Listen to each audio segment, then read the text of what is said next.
Hello students, आप सभी का स्वागत है टीचिंग बाय आर के माधव यूट्यूब चैनल पर। जी हाँ स्टूडेंट्स, पहले विजिट कर लाइक करना, शेयर करना, वीडियो को फॉरवर्ड करना, सब्सक्राइब करना मोर अपडेट पाने के लिए। बात करते हैं रेलवे रिक्रूटमेंट 2024 रेलवे टेक्नीशियन का वैकेंसी। जी हाँ स्टूडेंट्स, नोटिफिकेशन पहले आ चुका था। आज से जो है फॉर्म क्लब का जो है आप आवेदन कर सकते हैं, ऑनलाइन आवेदन कर सकते हैं। इसके लिए लिंक जो है अवेलेबल है ऑफिशियल साइट पर, आरआरबी की ऑफिशियल साइट पर आप अप्लाई कर सकते हैं। इसमें वैकेंसी की यदि बात की जाए तो 9,144 पोस्ट पर ये आवेदन मांगा गया है, जिसमें भी दो कैटेगरी का रिक्वायरमेंट है, टेक्नीशियन ग्रेड 1 और टेक्नीशियन ग्रेड 3। एज लिमिट क्या है इसमें बात करेंगे। दोनों पोस्ट के लिए योग्यताएं क्या रहेगा पोस्ट वाइज, इसके बारे में बात करेंगे। कौन कौन छात्र छात्राएं इस फॉर्म को अप्लाई कर सकते हैं इसमें बात करेंगे।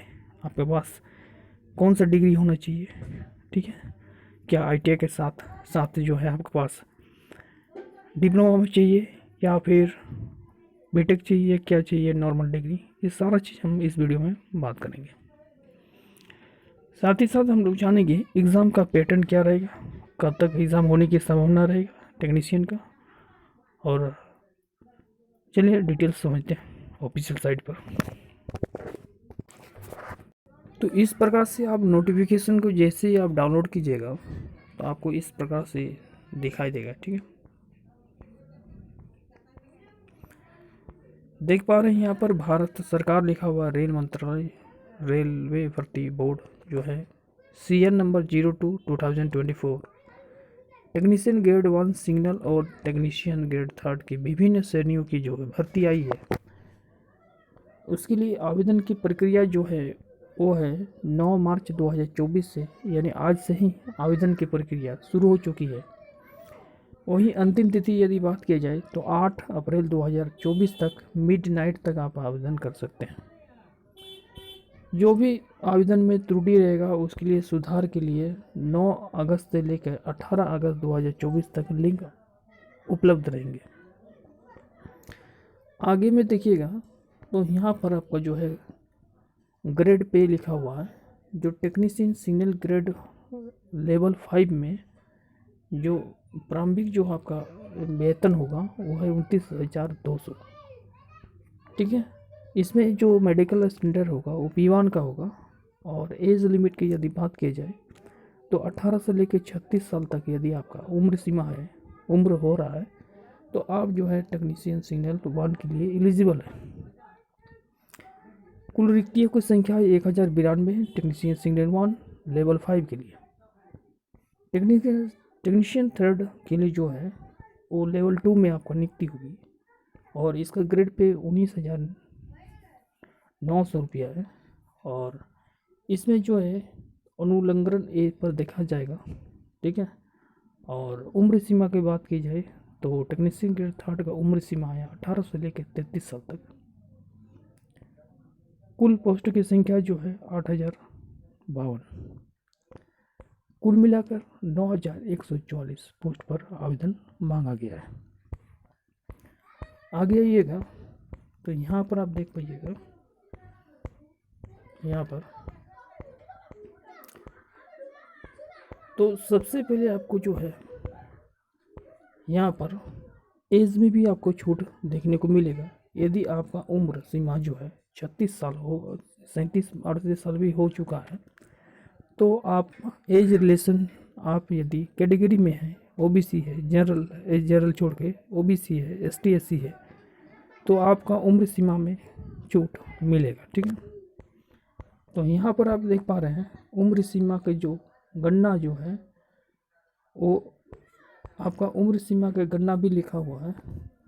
मतलब 1 जुलाई 2024 तक आपका जो है 18 से लेकर 33 साल होना चाहिए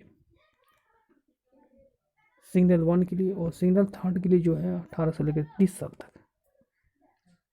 वही यहाँ पर लिखा हुआ है CN नंबर लागू है ना, सामान्य वर्ग के लिए निर्धारित इस CN के लिए लागू आयु सीमा जो है, ठीक है, उम्र सीमा की गणना एज में छूट देते हुए ओबीसी कैटेगरी में है तो 33 साल और प्लस 3 साल ओबीसी कैटेगरी 36 साल तक अप्लाई कर सकते हैं।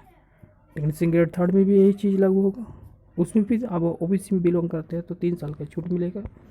यहाँ पर जब आइएगा तो ST SC उम्मीदवारों के लिए 5 साल की उम्र सीमा देखा जाएगा, यानी 30 साल, 33 हो गया पहले वाला टेक्नीशियन ग्रेड सिग्नल 1 वाला, और 5 साल और ऐड कर लीजिए, कुल मिला के 38 साल हो गया सिर्फ ST SC उम्मीदवार के लिए। ठीक है, नीचे जब आइएगा यहाँ पर पैटर्न देखिएगा, एज का जो पैटर्न रहेगा, मतलब एग्ज़ाम का जो पैटर्न रहेगा,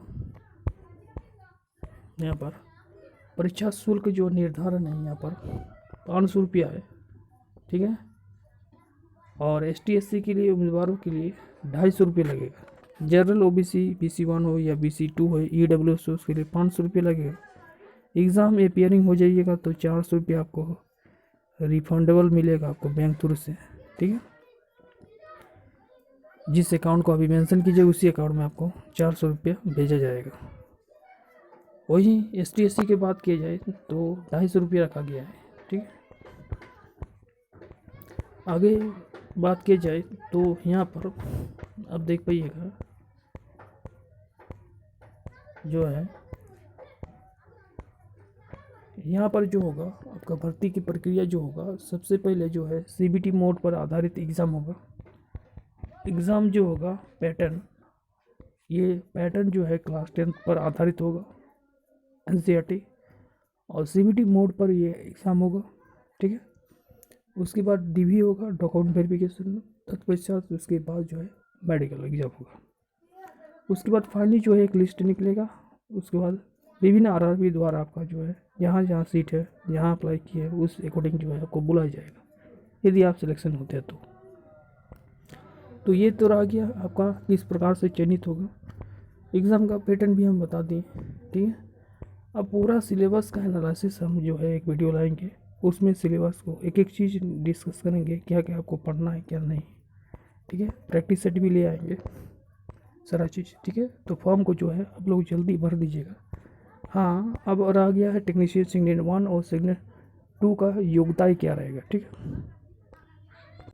यहाँ पर आप देख पा रहे हैं टेक्नीशियन ग्रेड 1 सिग्नल के लिए कुल मिलाकर जो 1092 पोस्ट के लिए आवेदन मांगा गया है, उसमें आपका होना चाहिए बैचलर डिग्री होना चाहिए साइंस में, और सब्जेक्ट यहाँ पर आप देख पा रहे हैं यदि आपका फिजिक्स हो या फिर इलेक्ट्रॉनिक्स हो या कंप्यूटर हो, इंफॉर्मेशन टेक्नोलॉजी हो, या फिर आप BSc इन कम्बिनेशन किए हैं फिजिक्स के साथ इलेक्ट्रॉनिक्स ही हो, या फिर आप BTech किए हैं या 3 ईयर पॉलिटेक्निक किए हैं, तो आप अप्लाई कर सकते हैं इस पोस्ट के लिए, सिग्नल मेंटर 1 के लिए। ठीक है, उसके बाद यहाँ पर आइएगा 8092 जो पोस्ट के लिए आवेदन मांगा गया है विभिन्न पोस्ट के लिए सिग्नल ग्रेड 3 के लिए, तो वहाँ पर आपका फिर सिर्फ जो है 12th पास यदि आप किए हैं और साइंस का बैकग्राउंड हो, फिजिक्स और मैथ यदि आपका साइंस हो, ठीक है, बैकग्राउंड में बायोलॉजी अप्लाई नहीं कर सकते हैं, फिजिक्स साथ साथ मैथ हो, और यदि आप 12 पास किया हो तो आप जो है एक पोस्ट के लिए अप्लाई कर सकते हैं सिग्नल एंड टेलीकम्युनिकेशन के लिए। अदरवाइज जितना भी आप पोस्ट यहाँ पर देख पा रहे हैं यहाँ पर, तो सारा पोस्ट के लिए आपको जो है ITI का सर्टिफिकेट होना चाहिए। क्लास 12th या 10th पास होने के बाद ITI का यदि आप इस ट्रेड में अप्लाई किए हैं, मतलब ट्रेड कंप्लीट है, ITI कंप्लीट किए हैं, तो आप अप्लाई कर सकते हैं इस पोस्ट के लिए। ठीक है, विभिन्न RRB द्वारा यहाँ पर मेंशन किया गया है सीट वाइज, देख पा रहे हैं आप, तो आप RRB के अनुसार चयन कीजिएगा किस किस RRB हमको अप्लाई करना है। किसी प्रकार की दिक्कत हो तो हमें कमेंट बताइएगा, हम बहुत जल्द इसका एक वीडियो लेके आऊँगा और इसमें डिटेल्स बात करेंगे कि कौन कौन सा RRB आपके लिए बेनिफिट रहेगा। ठीक है, चलिए, थैंक यू यहाँ पर।